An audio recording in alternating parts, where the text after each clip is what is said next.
Make a YouTube. I ain't never made a YouTube. That's crazy. Welcome back to GameChanger. So I dropped the ASMR video on this haircut months ago, but of course I'm going to do a voiceover on it, and I think this is the perfect voiceover. How to perfect a taper fade. This is a classic cut. I mean, it's an everyday haircut. I mean, I think about 60%, maybe 50, 40% of your haircuts will be a taper fade. Low taper, keep the curves around the temple. So I'm going to show you, I'm going to break down how I do it, how to work through thinning edge ups, and just get that desired perfect crisp look, man. This is, like I said, such a simple cut, but with the proper techniques and details, man, you can kill it. Some of the issues I run into, or that I've ran into doing the taper versus a dry fade or bald fade, is it's much smaller space to work within. So you have a much smaller window to fade, blend, debulk. All right, so we'll talk about that when we get to it. But right now, what you see me doing is I'm cutting his head down to about a 1.5. My boy Nick. Now, what I would prefer is if you can have your client have their hair washed. If not, wash their hair. If not, try to make sure it's free of debris, oils, because the cleaner the surface, the much easier it is to get that desired look. Now, if you notice, I don't use a brush. Why? Because a brush actually clumps the hair and lays and compresses those curls together. When we're cutting the hair, we actually want the hair to lift from the scalp, but also lay in its natural growth pattern. And the only way to achieve that, well, the most common way to achieve that is with a comb. All right, so that's why I do not use brushes when I actually cut. Now, what you have to know about hair, right? Hair has different densities in different part of the scalp. Like right there behind the ear, the skull may protrude more in that area, which makes the hair look like it's less dense. Where in the back of his head, he may have a few indentions, which makes the hair look more dense, right? So we want to spot check those things or analyze the scalp as we work. So the cutting down process is actually, it seems so simple, right? Just cut the hair down one length. When it's a first time client or a client that you know may have these uneven areas, you're really analyzing. So I use that time to analyze the scalp. I kind of work through the haircut in my mind. So we want to utilize our minds throughout this haircut. Let's not become robots, because the last client scalp is not like this client's scalp, even though they're getting the same haircut. So analyze is what I'm trying to say. First step, we do our primary line. On the nape of his neck, right, I want to keep it low. I never want to raise that line too high, because the higher the taper, especially depending on how long the client's neck is, you kind of got to see what look goes better for this client. My boy Nick here has, I was about to say a standard neck, but he doesn't have a short neck. So I want to keep that line low, because the higher I make that taper, the longer I can make Nick's neck look. Now, I have to remember, right, his occipital bone is right above the nape of his neck. I don't want to go into that, so I want to make the secondary line. Oh, that's what I'm doing right there is very important. So I'm gonna come back to my point. Nick has multiple growth patterns right here, all in this one area. His hair grows out to the left and the right. On the right side, it grows out to the right. On the left side, it grows out to the left. And then right there in the middle, it grows up and down. So he literally has like the meanest swirl. So what I do is, if you look at my left hand, which is my off hand, I'm stretching that skin. So when I make the skin tight, it makes it easier for my clippers to actually fade that line and cut that hair off. So always stretch the skin. If you have multiple growth patterns, you can kind of grow with the growth pattern, but it's going to cause you to move your clippers at too many different angles. Just stretch the skin, lightly hold the clippers. See how I'm lightly holding those clippers? And I just work and fade that section in. So that's my primary line. Now, see how even right there, I do my reverse tiger claw method for that middle area, since the hair grows up. It's just little bitty techniques and tips like that to kind of help you get that secondary line in. Another key point, when I put that primary line in and I'm fading that primary section in, I don't want to take it away. If you look closely, their hair is actually fading up into the transition, and I didn't take it away. So have you ever seen, or have you ever yourself done, where you put that first line in and you call yourself fading it, but you actually just take it all the way up into the next section? That actually is more detrimental, because that fade won't give a smooth transition look. It'll be bulky where you actually push that primary line up and primary section up. All right, so like I said, the nape of the neck, what I was trying to say was, the occipital bone, since it's kind of low, on Nick's head, what I did was I took it about a half an inch, but that wasn't very important, so I just brushed past that. Now, right here, what I'm doing is this is my secondary section of my secondary line. So what I'm doing is debulking my secondary section, meaning I'm taking my comb, I'm taking my 1.5 guard, and I'm just thinning that hair out. The lighter the area, the easier to fade. So if that line isn't bulky, when it's time for me to come with my 1 guard, which is what I'm doing now, it'll be so much easier to actually debulk and blend this section in. Right, so recap, because I did a lot of explaining. Primary line, secondary line. I blend the primary section up into the secondary line. Now I'm debulking the secondary section. Then I'll blend it all in with my Babyliss Magic Clip. With my Babyliss FX, okay? So, it's very important to understand, like, and I'll reiterate this, right? I kind of go off on my tear. I'm a freestyle. ISO. Take your time. At the end of the day, it's patience. Understanding the client's scalp, their densities, where the more dense areas are, the less dense areas are. Use a comb, not a brush. Make sure the scalp is clean. You go down your checklist. When you're cutting hair, it's very important to go down your checklist and ultimately take your time. I cannot tell you how many times I've had it all mapped out to this day. And I might do a stroke that's a little too hard, or I might take a little too much hair off. I don't panic. That's the most important part. Take your time and understand.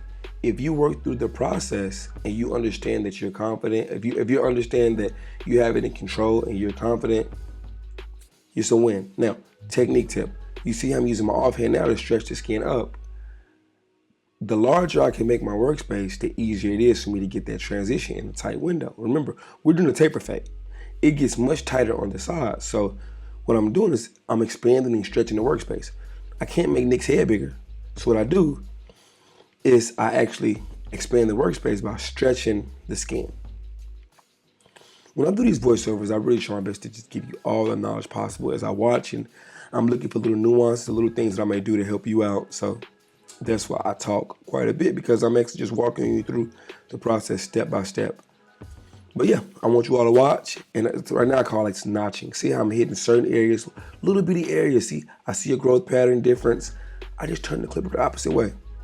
Take my time. You see how I'm blending this in? Y'all watch, I'll be back soon.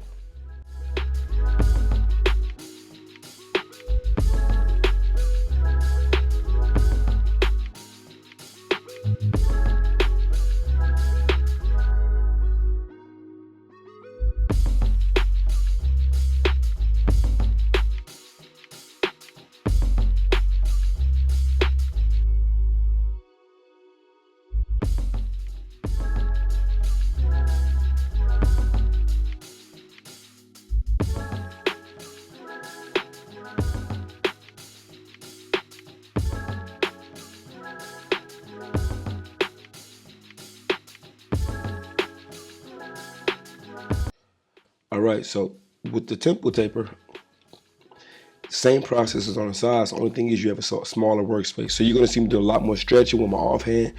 If you see right now, I'm stretching from the top, just expanding that skin, tightening that skin. And what I wanna do is I wanna start that primary line low, right above what the beard line would be. So I never really like to go too high. There's a very fine line right between the beard and the primary line. And then what I do from there is, like I said, I keep stretching the skin, use the corner of the blade.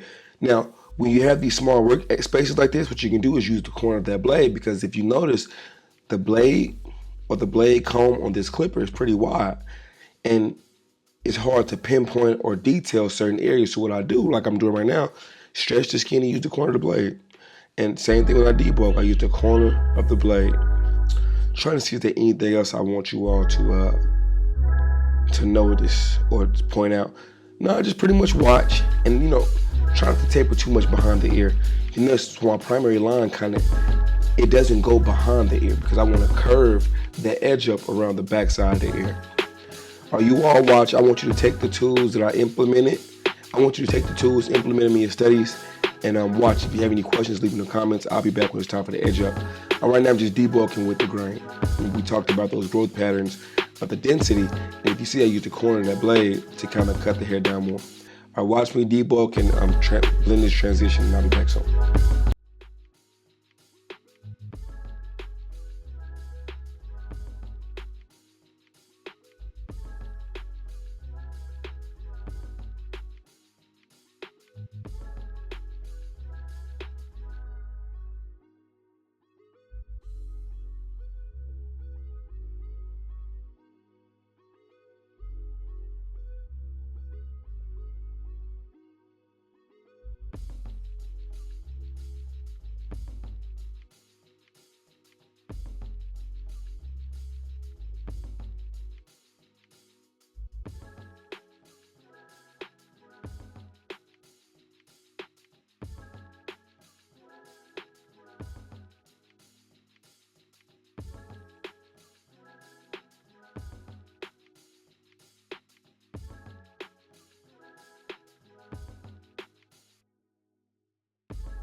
All right, so next I apply the hot lather. What it does is it gives the haircut a nice clean finish. The warm lather, it swells the cuticles, makes it much easier to manipulate the scalp and lay the hair down. Really good for the edge up before I apply the shave gel. Very excited to announce that I have my own shave gel coming out soon. It's going to work wonders. Custom, compound, made from scratch, no cookie cutter formula. So I'll be on the lookout for that. But yeah, so after I apply the shave gel, the hot lather, I use my hands to manipulate the scalp, lay it down. Very nice, clean look. Then I apply a warm rag for about 15 to 20 seconds. And then I'm gonna take it off. Then we get started on the edge up. So you are watching, I'll be back.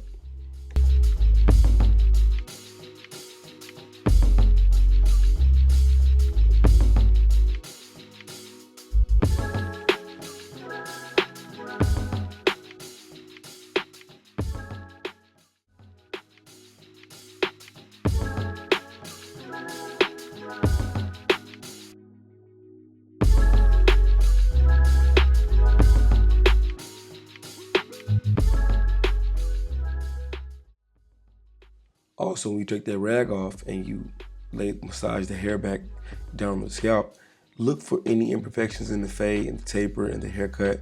When you lay that hair down, it'll show you more of what you did or did not do. So that's another pro tip that I believe will help you all out. So when I apply the shave gel, I'm very generous.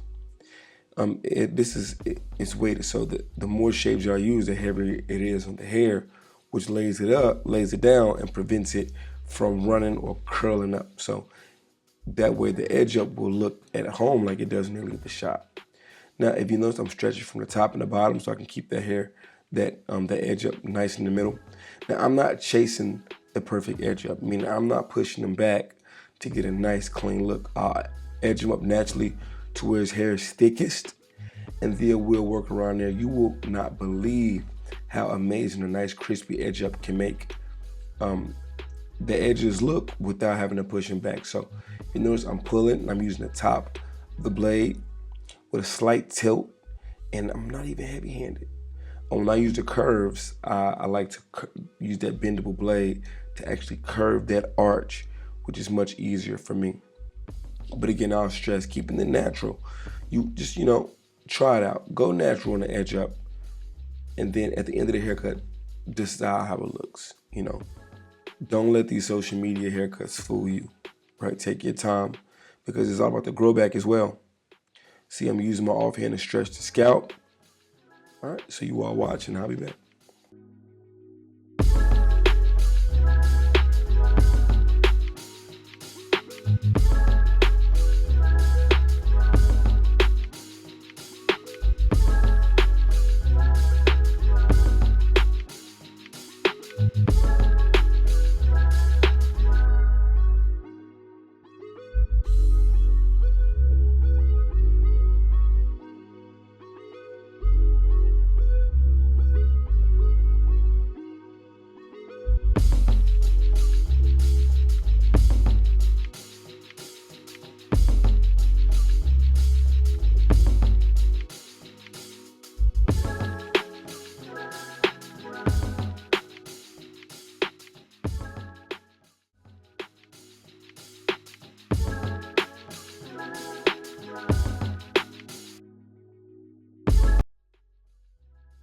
So after getting the edge up in there, I go back and do some touch work, because now that the haircut is clean, I'm getting a more of a vision of what the final look would entail. So I'll find some dense spots, I'll notch hit certain areas, I'll use the comb, and now it's time for the back. So I comb the hair out, I look at where the hair grows fullest again, and look at that nice crisp edge going down at an angle.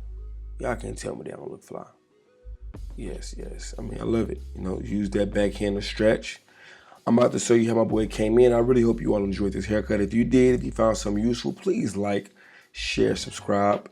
I'm working on being more consistent, getting these views up, these numbers up, and around the ear right here. I'm sorry. Use the corner of the blade. But yeah, I got so much content. I got about 5 or 6 videos I'm trying to drop this week. I want y'all to hold me to it. Comment on what you're looking for next, what you liked about the video, and comment something good that happened to you today. I want to hear about your day.